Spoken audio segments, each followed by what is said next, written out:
Good morning all of you and welcome back to online classes of Manar Pratap. आज का हमारा topic है मुख्यमंत्री।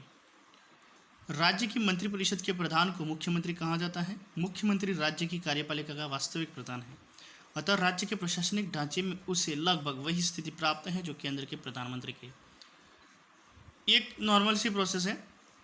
जिस तरह से प्रधानमंत्री इलेक्ट होता है उसी तरह से मुख्यमंत्री जो होता है वो स्टेट के लिए होता है, और मुख्यमंत्री जो होता है वो मंत्रिपरिषद का प्रधान होता है, साथ ही वह कार्यपालिका का वास्तविक प्रधान होता है। राज्य की कार्यपालिका का संवैधानिक प्रधान जो होता है वो राज्यपाल होता है, लेकिन वास्तविक प्रधान मुख्यमंत्री और उसकी मंत्रिपरिषद होती है, क्योंकि राज्य के जितने भी कार्यपालिका से संबंधित कार्य हैं वास्तव में उसका उपयोग जो है या वास्तव में उसका जो निर्वहन जो है वो मुख्यमंत्री और उसकी मंत्रिपरिषद के द्वारा किया जाता है। अब बात करते हैं मुख्यमंत्री की नियुक्ति। किस व्यक्ति को मुख्यमंत्री नियुक्त किया जाता है और क्या उसके लिए प्रोसेस है। संविधान के अनुच्छेद 164 में केवल यह कहा गया है कि मुख्यमंत्री की नियुक्ति राज्यपाल करेगा। तो पहली लाइन तो हो गया हमारे टिक लगाने की कि मुख्यमंत्री की नियुक्ति कौन करता है। मुख्यमंत्री की नियुक्ति उस राज्य के राज्यपाल के द्वारा की जाती है। व्यवहार के अंतर्गत राज्यपाल के द्वारा विधानसभा में बहुमत दल के नेता को ही मुख्यमंत्री पद पर नियुक्त किया जाता है। अब वास्तविक में मुख्यमंत्री के पद पर राज्यपाल के द्वारा कैसे नियुक्त किया जाएगा। तो मुख्यमंत्री के कोई इलेक्शन नहीं होते हैं। इलेक्शन होते हैं विधानसभा के। विधानसभा का जो चुनाव होता है उस विधानसभा के चुनाव में बहुमत दल यानी कि जिस पॉलिटिकल पार्टी के पास में, जिस राजनीतिक दल के पास में सबसे ज़्यादा विधानसभा सीट्स होती है, सबसे ज़्यादा का मतलब यहाँ पे सरकार बनाने के लिए 50% से ऊपर बहुमत होना ज़रूरी है। तो जिस राजनीतिक पार्टी के पास में बहुमत होगा उस बहुमत दल का जो नेता होगा उसी को राज्यपाल के द्वारा मुख्यमंत्री पद पर नियुक्त किया जाएगा। मतभेद उत्पन्न हो जाए तो इनके द्वारा इन मतभेदों को दूर करने का सामंजस्य स्थापित किया जाता है।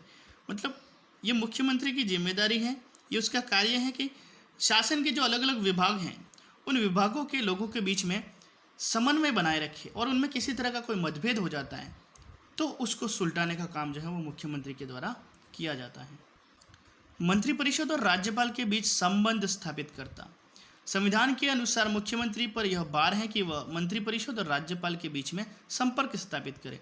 सिंपल से शब्दों में हम कह सकते हैं कि मुख्यमंत्री जो होता है वो राज्यपाल और राज्य की मंत्रिपरिषद के बीच में एक सेतु का काम करता है, एक पुल का काम करता है, एक कड़ी का काम करता है, क्योंकि राज्यपाल की जो बात है वो मंत्रिपरिषद तक पहुंचाना और मंत्रिपरिषद के द्वारा जो निर्णय लिए गए हैं उसकी सूचना राज्यपाल तक पहुंचाने का जो काम है या जिम्मेदारी जो है वो मुख्यमंत्री की है।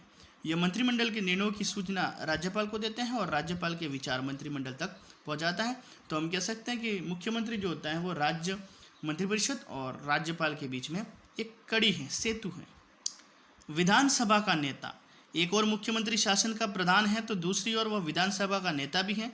विधानसभा के नेता के रूप में वह कानून निर्माण के क्षेत्र में महत्वपूर्ण स्थिति प्राप्त होती है और बहुत कुछ सीमा तक कानून निर्माण कार्य उसकी इच्छा अनुसार ही संपन्न होता है। मतलब राज्य की जो कानून निर्माण जो इकाई है वो इसका प्रमुख होता है और अधिकतर जो कानून जो बनाए जाते हैं वो उसकी इच्छा के अनुसार ही बनाए जाते हैं। विधानसभा के नेता के रूप में वह राज्यपाल को विधानसभा भंग करने का परामर्श भी दे सकता